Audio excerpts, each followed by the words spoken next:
Dolphins High School Football Media Day continues. Your Herald has all the coverage, and we're here with new Westland coach Greg Southwood. And Coach, you're coming over from Hialeah. You're taking over a program that has been on some tough times. Went 0-10 last year. What are you trying to do to change the culture at Westland?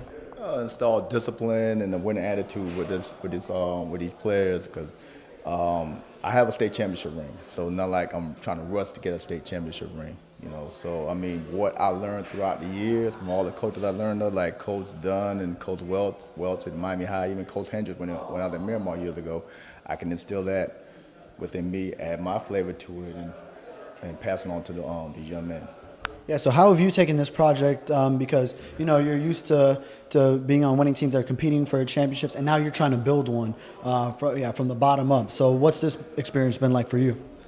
Well, the best thing about it, I could build a team in my own image, and of course a lot of prayer, and of course the players, they buy into what I sell them. I'm proud of how far they go. I know they have to deal with me. I know I get on their nerves.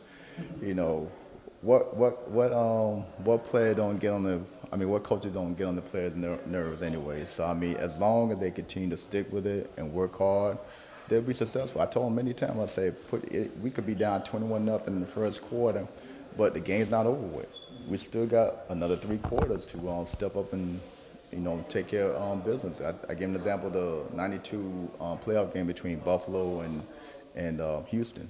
I mean, Houston was up 35-3, and they ended up winning 41-38 in the overtime. So anything can happen. Yeah. That came a little bit before the times of any of your players, but yeah, you let them know of that history. What's kind of been maybe the most difficult thing, the biggest challenge you've faced so far? It's not really no challenge. It's like I said, number one, having these players to buy into what I'm selling. Because number one, they went 0-10 last year. Last year is last year. You can't wait, no matter if you won state or not. I mean, you got to buy into like a winning attitude. And of course, I had one of my players, they were like kind of sad. They want to leave. No, don't leave. You never know what might happen. These players that come together, they're hungry, and they're determined to not make the same mistakes what happened last year. And now tell me about some of these players you have behind you here. Just go through each one of them and what they bring to the table. Oh, Esteban, we call it Ryan Tannehill. He brings a lot to the table as far as leadership and all that stuff. His veterans, ability part as far as playing the quarterback position and receiver. I told them if you're playing quarterback, you're gonna play receiver as well. So it can help you out as far as when you go to college. And Mr. Nate is just like we call him Muslim fitness, because he's continuously working out all the time, no matter what the situation is. Coach, can I work out? Yeah, go ahead. I mean, what he's doing right now is going to benefit him in the long run, in the future. And I told him, I said, hey, this Nova had a football team. You can come here. It's a nice campus. Is there any coach that would say no when a player asks him, Coach, can I work out? No. I'm definitely. I was like, yeah, go ahead. I mean, all the players have worked out. I wish more players could be like him, but you know what? They're gonna follow his lead throughout the season as the season progresses. Yeah.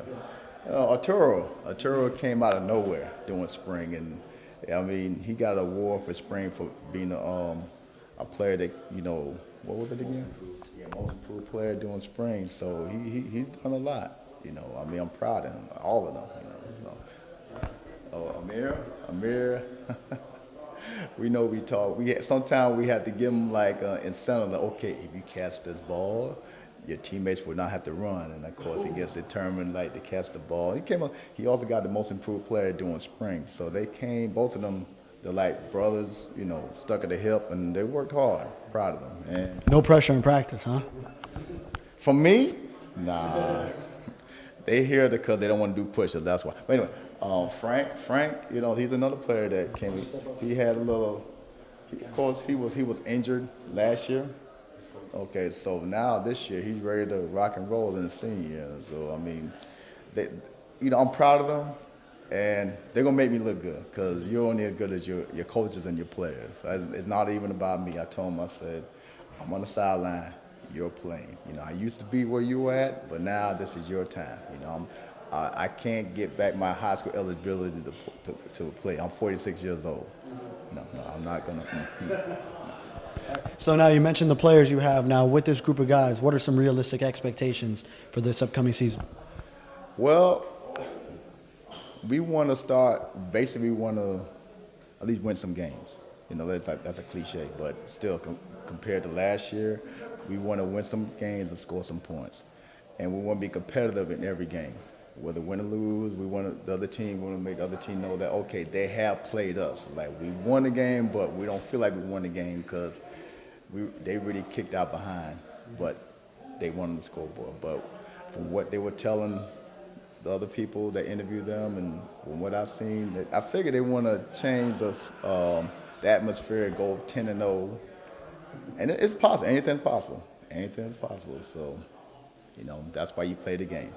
Well, there you go. You heard it from the Westland Wildcats. Coach Greg Southwood. He's got the cleanest afro in Dade County. He's trying to clean up Westland football.